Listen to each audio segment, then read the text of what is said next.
Joe Leigh here for SecondsOut. Delighted to be joined by Dean Whyte here in London. Yeah, I'm good. How are you?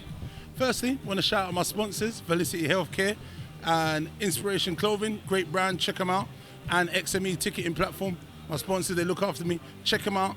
And then secondly, I want to talk about Boxing Heist, free Saturday, big shout out. Anyone's interested, come down. Let's rock and roll, man. What are you telling me? All good. What's happening on the show? What are the big fights? What's happening? Yeah, so we've got like 11 or 12 fights. We've got IBO, African title for John Harding Jr. We're just waiting for some medicals to be approved.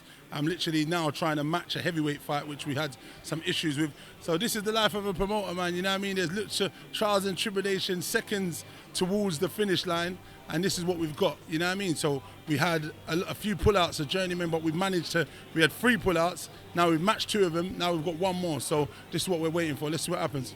Cool. Okay, so this weekend we've seen Canelo fight Dmitry Bivol in the light heavyweight division. I'm assuming you watched that fight. Were you surprised with the outcome? Very surprised with the outcome. I'm not going to lie. None of the fights that I've seen before suggested that he had that in the locker to beat someone as skillful and as strong as Canelo. I didn't think anyone was going to beat him. But look, it's boxing. Anything can happen. He was a bigger, he was a stronger man. He was a smarter man. And he had a great game plan. He set out his stall and done a great job, you know what I mean? So, you know, credit to him, man, and his team. They stuck to their game plan. And they put on a great boxing clinical. They fought when they needed to. They catch and shoot when they needed to. And they boxed at long distance and controlled the distance and pace. The scoring was a disgrace, the scoring. But, you know, look, this is boxing. Anything to do with Canelo and the money. Canelo is a big earning money machine. And I'm a big fan of Canelo's, you know. Credit to him as well. He tried to dare to be great. He's still a champion, undisputed at super middleweight. And he's got nothing to be ashamed of. You win and you lose some and you draw some. It wasn't his night, it's Bivol's night. We take our hat off to him and he just gets on and moves on and just see what the future holds for him. But he shouldn't go up there and be disrespectful for the weight classes. There's weight classes for a reason, I should say. What do you think he should do next? I think he just goes back down to 168. He's the ruler there, he's the champion there. Maybe make the fight with Bivol at 168 and see what happens. Or look at any other guys that are there. I don't really fancy seeing the Golovkin fight. I don't know. Golovkin's, you know, I don't know.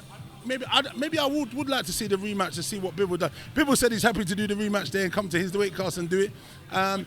Maybe Benavidez, you know, that's a great fight. Obviously, that one of the Charlos. There's many fights there for him to have. So let's see what he actually does and do. What happens if they fight the rematch at 168? I think we'll see a different Canelo, and I think Canelo's smart enough to make adjustments to, you know, not let him get away with what he did. But I'm not sure, because look, I predicted Canelo would win by a body shot. But listen, like I said, that kid's tough and strong. He's durable. He's been boxing since he's 5 or 6 as well. He's done it. He's seen it all. So I think it's going to be a very close fight. I think Canelo will make certain adjustments to kind of get the fight in position. But I feel like, I don't know, it's going to be a tricky one. I can't see. I feel like he's going to have a similar thing, because when he rehydrates, he'll come back bigger and stronger. So it will be the same Bivol. You know what I'm saying? So I'm not sure.